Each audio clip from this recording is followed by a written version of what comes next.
Supreme court ने आज उद्धव गुट की याचिका पर सुनवाई के लिए तैयारी कर ली है। वो तैयार हो गया है। याचिका में शिवसेना का नाम और चुनाव चिन्ह शिंदे गुट को दिए जाने के चुनाव आयोग के फैसले को चुनौती दी गई है। कोर्ट ने कहा कि वो कल यानी बुधवार दोपहर 3:30 बजे इस मामले पर सुनवाई करेगा। उद्धव के वकील कपिल सिब्बल ने कोर्ट से इस मामले की जल्द सुनवाई करने की अपील की थी। उन्होंने दलील दी कि उद्धव गुट के असेंबली ऑफिस पर पहले ही कब्जा किया जा चुका है। अगर कोर्ट से स्टे नहीं मिला तो शिंदे गुट ऑफिस और बैंक अकाउंट भी छीन लेगा।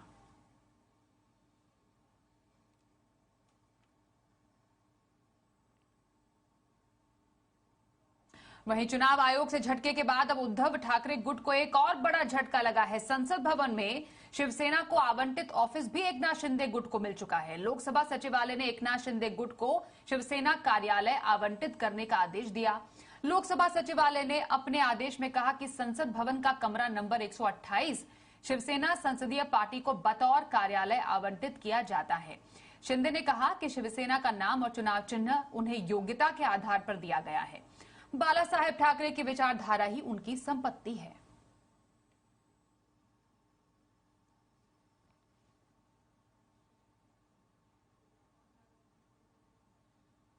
तो चुनाव आयोग से शिवसेना का नाम और चुनाव चिन्ह मिलने के बाद महाराष्ट्र के मुख्यमंत्री एकनाथ शिंदे ने आज शिवसेना की राष्ट्रीय कार्यकारिणी की बैठक बुलाई है।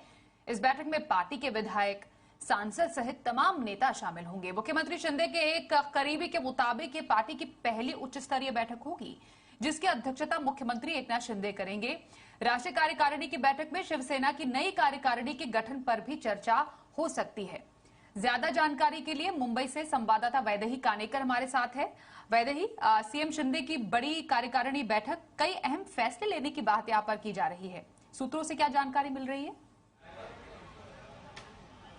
जी स्वाति, आज एकनाथ शिंदे जो है वो बहुत ही अहम बैठक बुलाने वाले हैं। शिवसेना ये नाम और धनुष्य बाणी चिन्ह एकनाथ शिंदे को मिलने के बाद अब अधिकाधिक ऑफिशियल तौर पर अगर हम देखें तो शिवसेना ये पार्टी जो है वो अभी एकनाथ शिंदे के नाम पर हो गई है और अब इसी पार्टी को लेकर जो है वो कार्यकारिणी बनाई जाने वाली है, जिसके लिए 3 प्रमुख पद को लेकर जो है वो बैठक होने वाली है। एक तो है शिवसेना पक्ष प्रमुख, शिवसेना के काफी महत्वपूर्ण नेता और कमेटी में कौन कौन रहेंगे, ये सारे लोगों के नाम जो है वो फिलहाल उनके लिस्ट में है, लेकिन ये सारे के सारे नाम जो है वो आज घोषित करने वाले हैं, ऐसा कुछ जानकारी फिलहाल नहीं मिल रही है। पर एक प्रमुख पद जो है वो शिवसेना के मुख्य नेता के तौर पर जो है वो अभी भी एकनाथ शिंदे इसके पहले भी थे और इसी पद को लेकर एकनाथ शिंदे का नाम अभी भी लिया जा सकता है, ऐसा भी कहना है। कमेटी का ये भी मानना है कि शिवसेना प्रमुख का पद जो है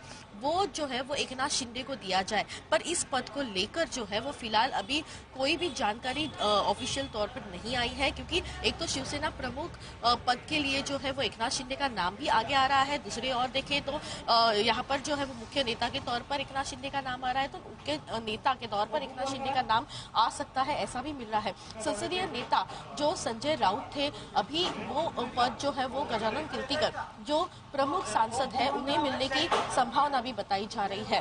जैसे कि हम देख रहे हैं फिलहाल जो है वो संजय राउत, इनके ऊपर जो है वो बार बार कई सारे आरोप होते नजर आ रहे हैं। संजय राउत शिवसेना के जो नेता है उनको मारने की धमकी भी जो दी गई है, ऐसा भी उन्होंने कहा है। तो आज पूरा दिन जो है वो शिवसेना के लिए काफी महत्वपूर्ण है। शाम को नई कार्यकारिणी की बैठक होने वाली है। दूसरी ओर संजय राउत, इन्होंने जो है वो उनको जान की धमकी होने का जो है वो एक आरोप किया है और इसी के तौर पर अभी क्या कुछ इस बैठक में भी होगा ये भी देखना महत्वपूर्ण रहेगा, क्योंकि संजय राउत का जो पद है संसदीय नेता के तौर पर वो भी अभी जाने वाला है। और इसी के बाद अभी संजय राउत इन्होंने जो है वो काफी अहम मुद्दा भी उठाया है कि उन्हें जान के मारने की धमकी जो है वो एकनाथ शिंदे, इनके बेटे श्रीकांत शिंदे जो अभी भी सांसद है, उन्हीं ने किसी और को दी है। तो इसी पूरे बेस पर जो है वो मुंबई की फिलहाल की राजनीति दिखाई दे रही है, क्योंकि शिवसेना क्या पद जो है, शिवसेना ये पार्टी जो है वो एकनाथ शिंदे को तो पार्टी नाम और चुनावी चिन्ह के सियासी हलचल के बीच अब शिवसेना कार्यकारिणी की अहम बैठक होने वाली है। वैदेही जिसकी जानकारी दे रही है और कई अहम फैसले होने की संभावना है। आगे आपसे और जानकारी लेंगे वैदेही। फिलहाल धन्यवाद आपका बातचीत के लिए।